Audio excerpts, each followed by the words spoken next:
30-minute reviews, beware of spoilers, and exploring hyperspace lanes are all available ad-free. But if you want to support the show, you can go to bewareofspoilers.com and click the support button that's available on the Spotify website. Thank you.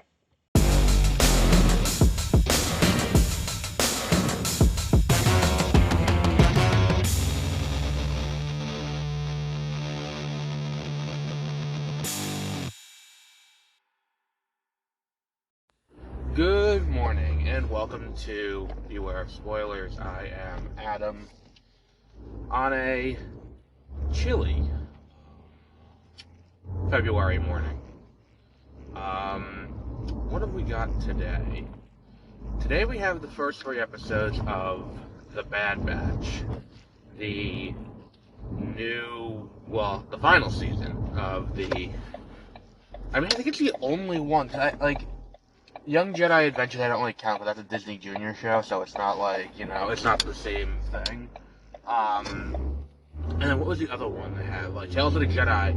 It's an anthology show that comes out every other year. I don't really count that either. I think we're getting another season this year. But I digress. The only show we have going on right now. And again, The Bad Batch is doing a lot of the groundwork to fix problems pervasive in the sequel trilogy. If you want to hear me and Josie talk about that, next Wednesday is the new episode of Exploring Hyperspace Lanes, where we dive into, the... What's what I'm looking for here? The pervasive issues that are plaguing, that plagued the sequel trilogy from its onset. And there were a lot of them. Don't get me wrong. There were a lot of issues. There were a lot of issues that were pervasive across this. What was it? This, what's the one I'm looking for here? The sequel trilogy, not the least of which is they didn't quite have a, didn't quite have a series of, actual plans to make it work. And movies were just retconning other movies, and then you had the idea that, okay, everything in the expanded universe is going to be equally canon, but then, when they brought J.J. Abrams back, I guess he wasn't beholden to what they were doing in other media, which, alright, fine, it is what it is. If he's not beholden to that, then it is what it is. But the issue was they had already started plans to, based on, I think it was based on Colin Trevorrow's, cut of,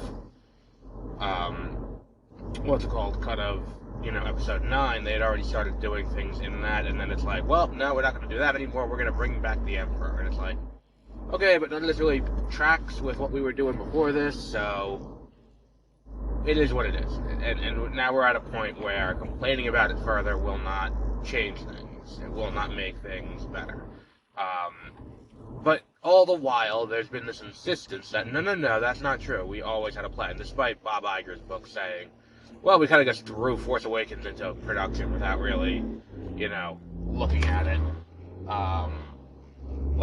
It's one of those things where it's alright, great, I get that you don't want to look stupid, but at the same time, it's fairly obvious what went on here. But I digress on that. The point is, we're getting to now 5 years out from The Rise of Skywalker. The Rise of Skywalker came out in 2019. This December, it'll be 5 years since we saw that movie.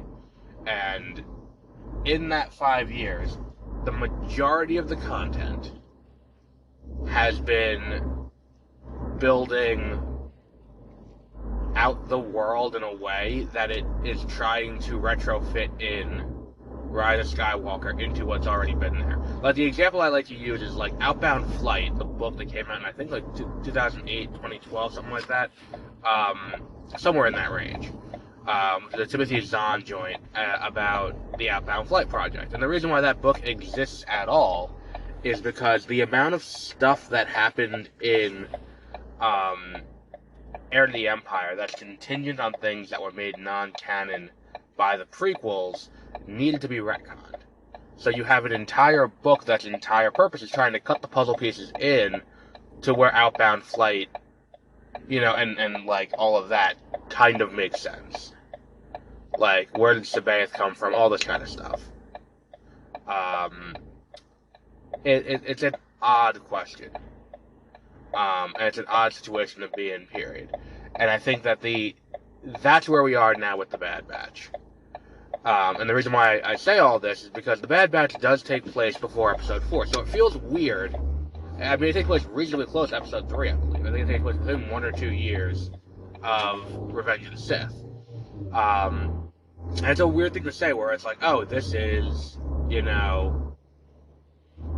where we are with this idea of,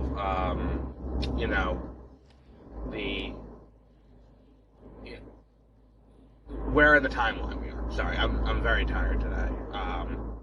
But if that's where we are in the timeline, and that's what we're dealing with at this point, the question becomes, who... what the fuck is going on here? The question becomes, we need to figure out a way to retrofit in the return of the Emperor. And they need to start building that in early. So we get, especially in the 3rd episode, the return of Project Necromancer, which was briefly mentioned in the Shadow Council meeting in one of the final episodes of, of The Mandalorian. The episode where we get, the mention of, like, oh, and where is Grand Admiral Thrawn? It's like, he'll be back, don't worry, come watch Ahsoka this summer, and you will see Thrawn come back. And that's kind of where, that's the last time we heard about Project Necromancer, and we knew that Hux, Sr. was the one who was overseeing Project Necromancer. And Project Necromancer we now have tied in at Mount Tantus. Like, here's the thing, and here's my thing with this. Mount Tantus features prominently in Heir to the Empire. It's where the final confrontation where Luke fights the Emperor again is. And Luke and Mara Jade fight the Emperor, if I'm remembering correctly. The issue that I have with this, with Mount Tantus on Wayland, and that is where this all is. My issue with this is the Heir to the Empire movie, how is this all going to tie together? Because I feel like what we're getting, I keep calling it Heir to the Empire. It is the end of the Mandalorian timeline. I don't think Mount Tantus gets destroyed in this season.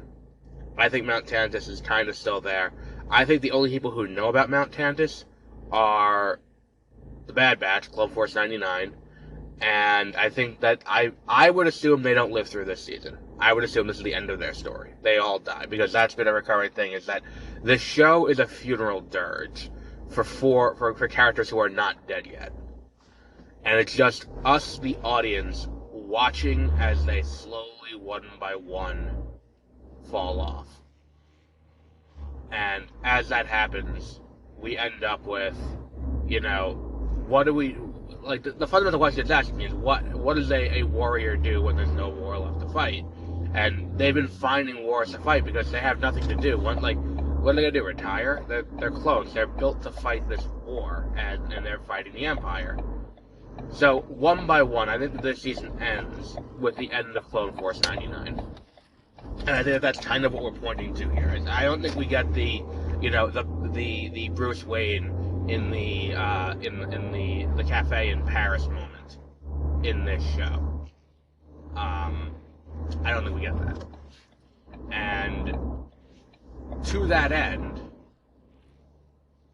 I think it is, profoundly possible that they die in the siege of Tantus. They get killed there on Wayland, and then it just kind of moves on. I do think that if the movie that they're teasing is Heir to the Empire, which is the movie that's going to end off the Mandalorian era stuff. And I fundamentally think it is. I mean, I've been referring to the movie as the Heir to the Empire movie for quite some time now, since they've announced it. Because it's like, okay, this is going to be the movie with Thrawn's the bad guy and all of that. We have the fundamental problem of, like, number one, it feels weird that you have these grand machinations going on and there's no indication of Luke or Leia or anything like that. I mean, in that part of the timeline, not in the Bad Batch timeline, because they're infants, but I feel like that's a decision that's like, okay, this is a little strange.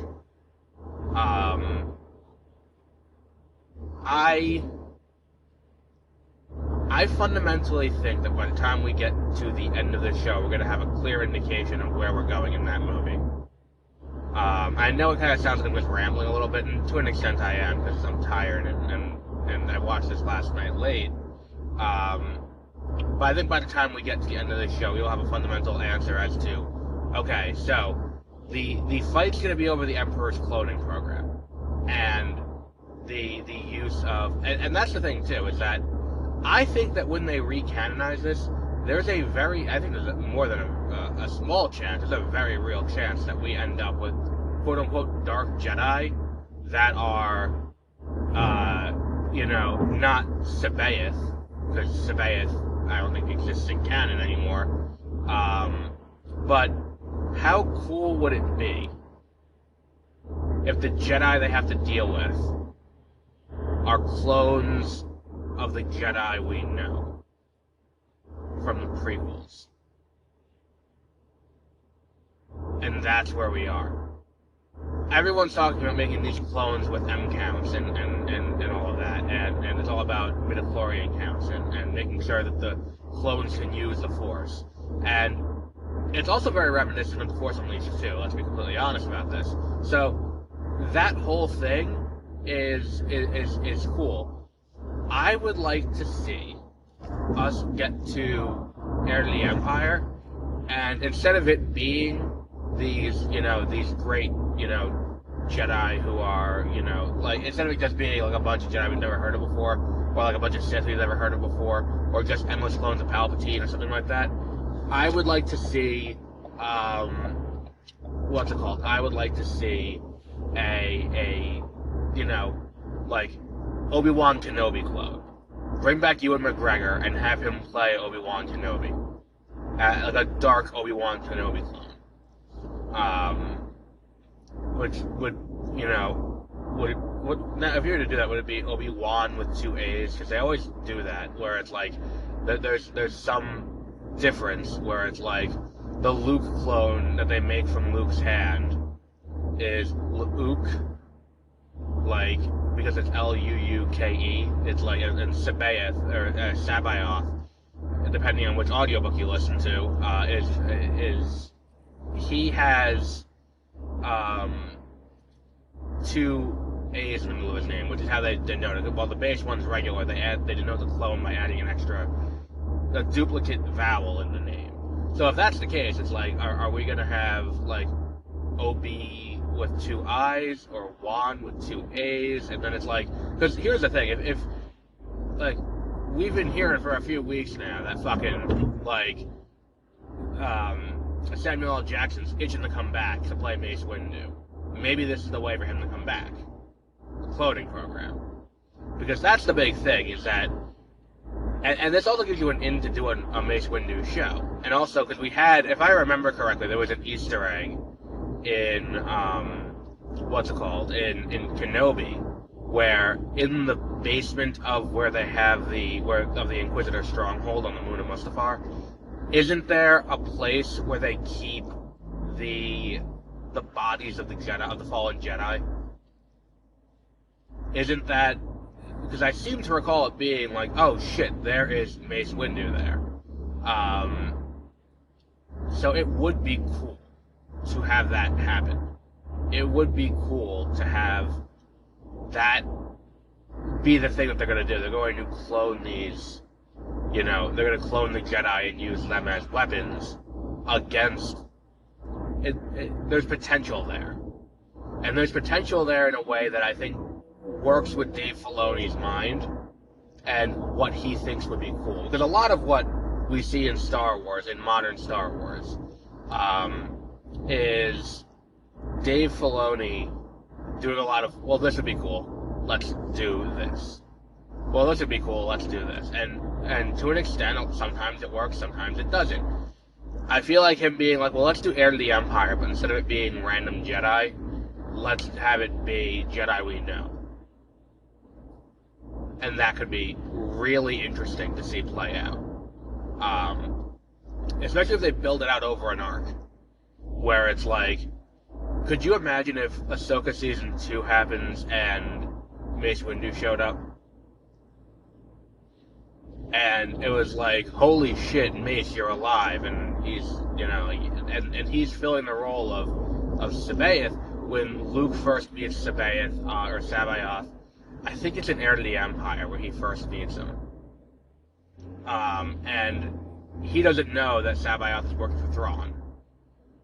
So he's just like, yeah, come follow me. And that would be a really great moment, and it would give you something to be like, oh shit, the audience doesn't know what's happening either.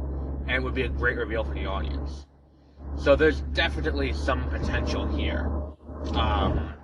That could be cool. And, again, last time we saw Mace Windu, he was falling out of a building. So we don't know what happened to his body. I mean, I think we saw his body briefly in that, again, that Easter egg in Obi-Wan Kenobi, or whatever it was called. Kenobi's the book that me and Josie have vastly differing opinions on. I think that it is one of those things where it's like, this is a weird choice. I'm interested to see where they go with it, though. I mean, I will be there, for every step of the way, because I really enjoyed the Bad Batch, and I'm really interested to see how this works out. I mean, I know it's a lot of thought on where the show could go and what the potential wider implications are, but I think the second episode alone was something where it's like, I don't have a ton to talk about with that. And the first episode is great, and Omega is an interesting character when she gets a chance to actually do something. But she did here. But I think that the strongest thing about this show is like, okay, we're going to use this as a thing going forward, and to have the Emperor play as big a role as he did is pretty cool. So let's see how it plays out in the future. I mean, I don't think we get answers on a lot of the more macro things I brought up this season. I don't think we get answers on a lot of the more, the broader questions until down the line when we get to, like, what's it called? When we get to, like, the bigger movies. But we'll see, we will see how this plays out. I think there's a chance. I've talked myself into it now. I think there's a chance that we get, you should not have blown through that, buddy. That fucking truck. I think there's a chance that we get the appearance of a Jedi we already know and is presumed dead in Ahsoka. And I think the one that works best is... Because here's the thing. If the Jedi that shows up in Ahsoka is Obi-Wan, we know some shit's going on. Like, we know something is going on that shouldn't be happening.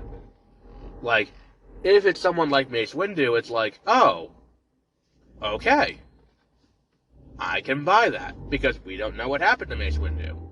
Because he fell out of a building. He could have survived that.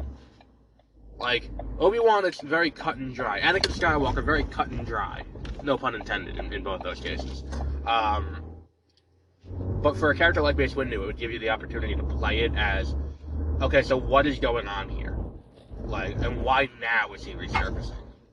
Or even a character like Quinlan Vos could make their debut in live action. Like, there's a lot of opportunity here. There's a lot of cool things they could do using, cloning. Especially if they're going to go the Heir to the Empire route, which it appears they are. But we'll wrap up there for today. So Shogun starts this week, which is the new FX show, and that was one that I wanted to watch. But Avatar: The Last Airbender came out this morning, at about 3 in the morning. I haven't started it yet, so we're going to talk about that. We're going to do like a review in progress based on however many episodes I get through on Saturday, where we're going to talk about how much I've gotten through, whether I like it, whether it's worth watching, and then if I will be continuing from there. If I'll be continuing from there, then next Saturday we'll be doing part 2, where we talk about the rest of the show. If not, then that'll be it. And I have a feeling it's going to lean toward the not, because I've not been a huge fan of live-action adaptation of animated shows. So I would think it's probably going to be on the not side. But and nothing I've read about the show is inspiring confidence in me. But yeah, I mean, we'll talk about that on Saturday. Tomorrow evening we will be doing Drive Away Dolls, the new movie from one of the Coen brothers, starring Margaret Qualley and Geraldine Viswanathan, whose name I may have just butchered, but I don't have the pronunciation in front of me. And Sunday, Dune Part 2. So strap in for that. Dune Part 2 on Sunday. For those of you who are going to be looking for our response to the Pokemon Presents on Tuesday, that episode will be going up on Tuesday evening at around 7. Next week's The Backlog Files will be coming out on Monday, which will have predictions for said, Monday at 9 a.m., which will have predictions for said Pokemon Presents. And 30-minute reviews will happen as scheduled. But we'll wrap up there for today. So until our next episode, have a great rest of your week.